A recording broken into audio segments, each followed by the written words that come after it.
राजेश खन्ना के बाद बॉलीवुड ने अगर किसी को सुपरस्टार का दर्जा दिया है तो वो और कोई नहीं बल्कि अमिताभ बच्चन है। लंबा कद, भारी आवाज और एंग्री यंग मैन की पर्सनालिटी वाले अमिताभ बच्चन एक समय में बॉलीवुड के नंबर 1 एक्टर माने जाते थे। हालांकि उस दौर का एक नाम ऐसा भी है जिन्होंने अमिताभ बच्चन को कांटे की टक्कर दी। बता दें ये एक्टर और कोई नहीं बल्कि विनोद खन्ना है। दरअसल 70 के दशक से अपना करियर शुरू करने वाले विनोद खन्ना उन एक्टर्स में गिने जाते हैं जिन्होंने अमिताभ बच्चन को कड़ी टक्कर दी।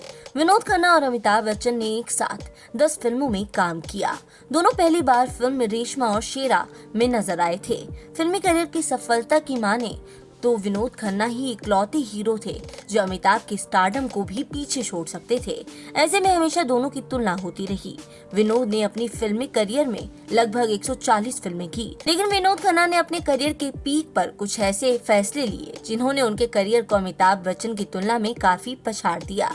उसके बाद विनोद खन्ना के मन में वो बात पनपने लगी जिसकी चर्चा हम अभी कर रहे हैं। जी हाँ, विनोद खन्ना अमिताभ बच्चन से जलने लगे थे।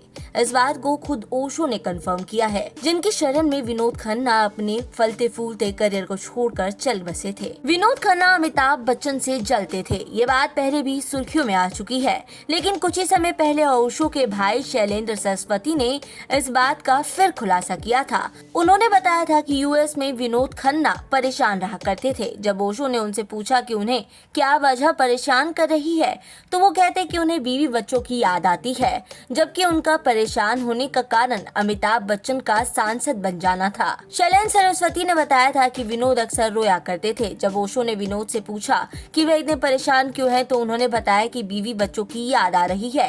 पर ओशो को शक था कि ये असल बात नहीं है, बल्कि ओशो को लगता था कि विनोद खन्ना अमिताभ बच्चन से जलते थे। शैलेंद्र आगे कहते हैं कि ओशो बोले कि वह अपनी पत्नी बच्चों को याद नहीं कर रहे। जब से विनोद यूएस आए हैं, उनके सबसे बड़े कॉम्पिटिटर अमिताभ बच्चन सांसद बन गए और अचेतन मन में कहीं न कहीं वह उनसे जला करते हैं। ओशो का मानना था कि खुद विनोद खन्ना को ये बात नहीं पता। ओशो ने विनोद खन्ना से कहा था कि Vinod Khanna opposition party join कर ले और अमिताभ बच्चन के खिलाफ चुनाव लड़े। शैलेंद्र बताते हैं कि विनोद ये कभी स्वीकार नहीं करना चाहते थे कि उन्हें अमिताभ बच्चन से जलन है। वो बोलते थे कि उन्हें राजनीति की परवाह नहीं, बस परिवार की याद आती है। ओशो के भाई ये भी बताते हैं कि विनोद खन्ना जब वापस इंडिया गए तो अपने परिवार से नहीं मिले, जिन्हें याद करने का वो यूएस में दावा किया करते थे। उन्हें किसी और से प्यार हो गया और नया परिवार शुरू कर लिया। उन्होंने बाद में यह भी बात स्वीकार की कि उन्हें अपने बीवी बच्चों से लगाव नहीं था। पॉलिटिक्स ज्वाइन करने के बाद विनोद को लगा कि इससे भी उन्हें कुछ हाथ नहीं लगा।